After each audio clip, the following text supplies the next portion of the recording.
من زمان، فيقول إنها ممكن تكون على راحتها معاه. بس هي قالت له إنها ما تقدرش طول مع إنه بتعمل فيها كده. وقبل ما تمشي سألها ليه بتاكلوا كل يوم، فتقول إنها بتحب تعمل أكل للناس، وإنها بتكون مبسوطة لما تعرف إن بياكل أكل صحي بدل الزبالة اللي كان بيطفحه، وإنه على عكس باقي الولاد هيرو ما بيقع في حبها بسبب تصرفاتها، وده بيخليها مرتاحة. وبعد ما دخلت أوضتها هيرو استنتج إنها ما عندهاش أي مشاعر ناحيته. وبعد أيام وهو ماشي شاف شينا قاعدة لوحدها، فسألها بتعمل إيه؟ فقالت له باستهتار ولا حاجة، بس هو مش بيصدقها، خصوصا لما لاحظ هدومها مليانة شعر وإصابات. فسألها لو كانت بتحضن نمر ولا حاجة، فتعترف إنها كانت بتحاول تساعد قطة من فوق الشجرة بس فشلت. فهيرو وهو عامل نفسه سوبرمان قال لها تثبت مكانها، ورجع بعد شوية ومعاه صندوق إسعافات أولية، وقال لها تقلع شراب عشان يعالج ركبتها. بس هي بصته باستغراب وتسأله لو كان عاقل يسأل السؤال ده، فيرمي الجاكيت بتاعه ويقول له إن ده مش وقته، هو بس عايز ركبتها ما تتورم. فتوافق وهي مترددة، وهو بيكون لف وشه عشان ما يبص.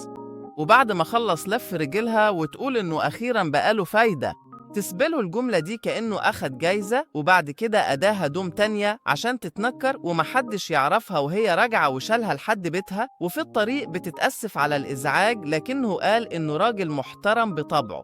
ولما رجعوا دخل أوضته على طول بعد ما شكرته، بس وقتها افتكر إنها لسه لابسة هدومه. وتاني يوم في المدرسة هيرو جا لبس شورت ودخلها يرفع حواجبه من الصدمة، فهيرو قاله يسكت، وهو بس نسى البنطلون الرياضي بتاعه. وفي نفس الوقت كادو الشاب المشهور الوسيم جدا واخد معاملة الأمير كالعادة، حرفيا كله بيقول له يا أمير. فهيرو يقول إن المدرسة شاطرة قوي في توزيع الألقاب زي الملاك والأمير. وفجأة عينه جت في عين شينا من بعيد وهي ابتسمت له، فلف وشها بسرعة.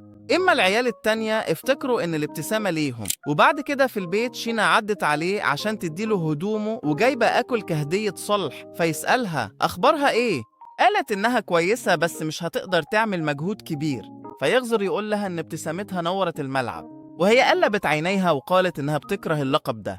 وسألت ليه الناس اتأثرت كده بابتسامتها، فجميلها وقال لها عشان هي حلوة. وبعدين سألها لو معجبة كادو، فتقول له إنها مش مهتمة بيه أصلا، وإن لو الشكل الحلو كفاية كان زمانه بيحبها دلوقتي. فهو يقف متنحو وبيكون عاجبها جدا إنها لخبطته، فيقول لها إنها فعلا جميلة جدا، وهي بكل برود قالت إنها عارفة.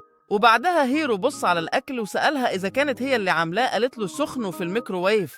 بس هيرو قال إنه بيحب الأكل الطازة، ويلمح إنه عايز يوم يطبخوا فيه سوا. فتسأله لو ناوي يدخل شقتها عشان يعمل حاجة، فأكد لها إنه مش غبي. واتفقوا يقسموا الحساب ويطبخوا في بيته بدل ما يجيب أكل جاهز ويسألها.